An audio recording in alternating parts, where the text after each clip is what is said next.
What's going on, everyone? My name is Sherwin and we are in the Model Y studios. In this video, I actually had a very interesting question. I thought it was a fun question.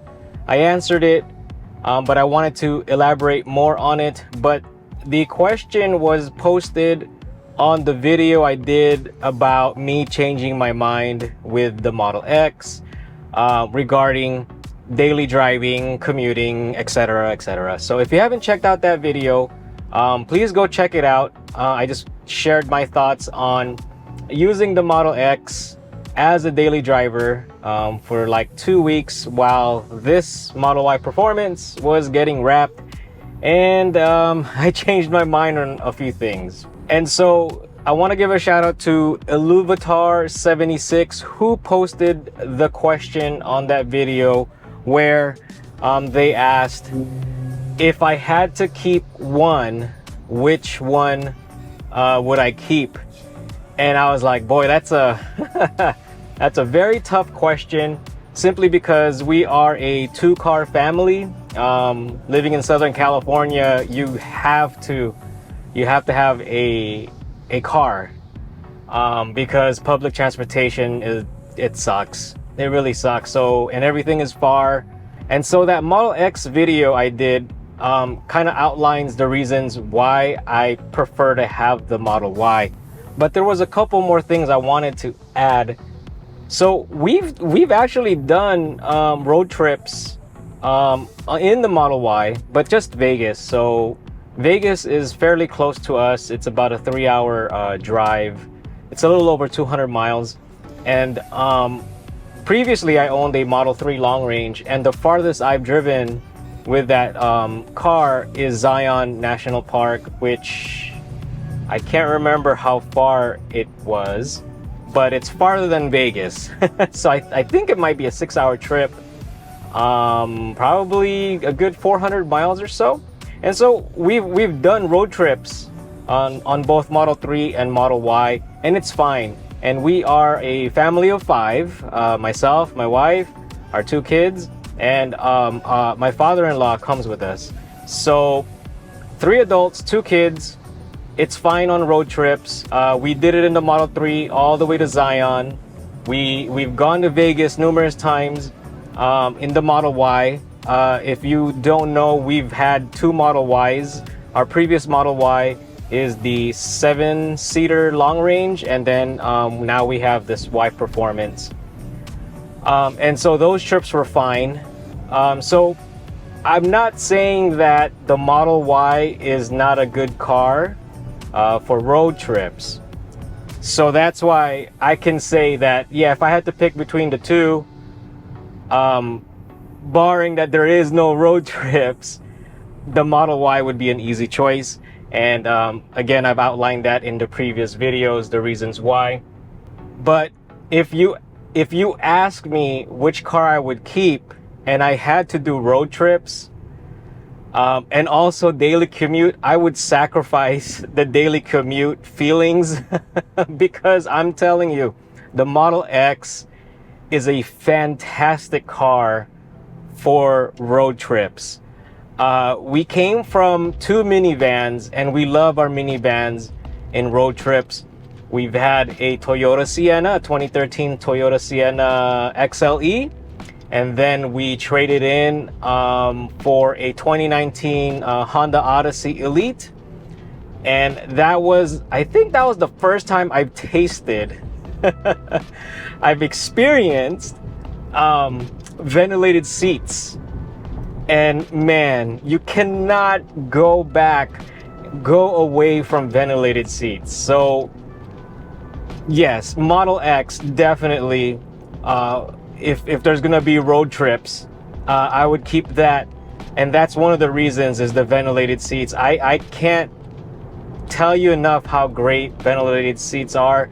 Now we've driven our Honda Odyssey all the way to Colorado. That was like an 18-hour drive. I drove not really nonstop, but we've stopped for food and filled up and stuff. But man, I could only imagine driving the Model X to Denver again, I would love to do that. I would love to do that. So there are other things the Model X gives you that the Model Y does not. And that is the additional screen behind the steering wheel. I really like that feature because it gives you additional information right there in front of you without having to flip through things and scroll things. And plus, it's just like traditional cars where there's a gauge right in front of you below the windshield. So I think that's a great feature to have that some people may look for if they have a Model Y or a Model 3, because the Model Y and Model 3 only has that screen in the middle of the car.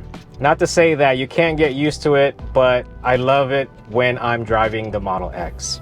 The next thing you're gonna get in the Model X that the Model Y does not have, or the Model 3, is the adaptive suspension. That thing is just great. So if you haven't checked out our video where we first test drove, we actually was able to test drive the refresh Model X. So we ordered our Model X, I think it was September of 2021, and taken delivery of 2022. Have never driven it, have never seen the inside of it because there wasn't anything.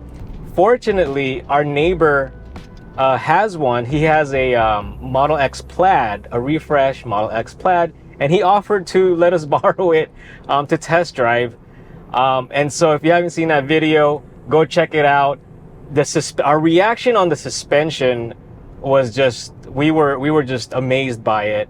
We've never been in a car with that kind of suspension. It felt like we were floating in the clouds. So, but you can adjust the suspension, you could adjust the ride height, you could adjust the stiffness, the dampening. It's really great. Or you could just leave it at auto and it just determines what the best setting is depending on your speed, the road conditions, so that it adjusts itself in specific locations as well. So whenever I bring it to service, it actually raises itself when I bring it to service. So it's pretty cool.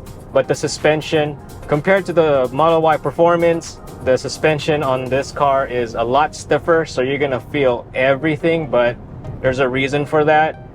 But I do like having the adaptive suspension, because you could also stiffen the suspension of the Model X. There's like a sport mode.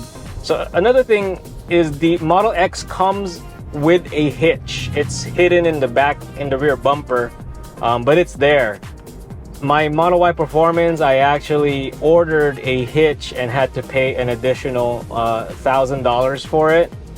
Now, I could have gotten the roof rack, which is $500. Yeah, it's cheaper, but I think the hitch is more convenient. And what I use the hitch for, at least for this car, is I have a bike rack. So sometimes my son and I would go on the trail and we would just ride our bikes. So that's one thing that I would use the hitch for. But in the Model X, the hitch is necessary if you need to bring or need additional storage, because you can't have a roof rack on the Model X because the Falcon Wing doors are gonna hit it. So you can't do a roof rack. So what you're gonna have to do is you need to purchase like a rack where you could store what you normally do on the roof. I've seen a couple, and I'll try to find it for you guys if you're interested. But that's where you put, or that's where you have additional storage, is you would have to use that hitch. So that's why the Model X comes with it, and you don't have to pay any additional cost for it. So now both cars, you can't really go wrong for its efficiency based on their size. I think Tesla will give you one of the best, if not the best, efficiency rating when it comes to electric vehicles. I think they got it locked.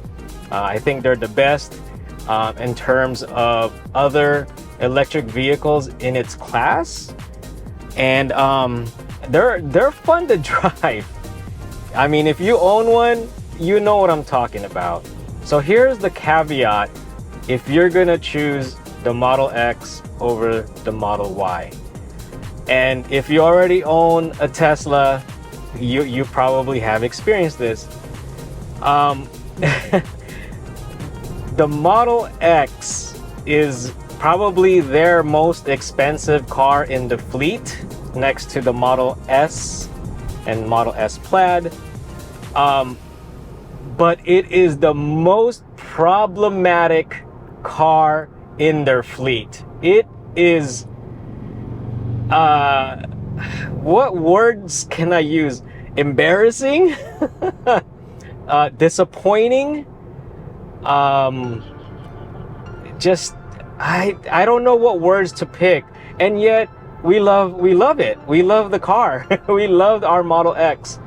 But do keep in mind that there is a high chance that you will have issues with the Model X. Probably more issues than the Model Y. And so I just wanted to share that as a warning, as a caveat.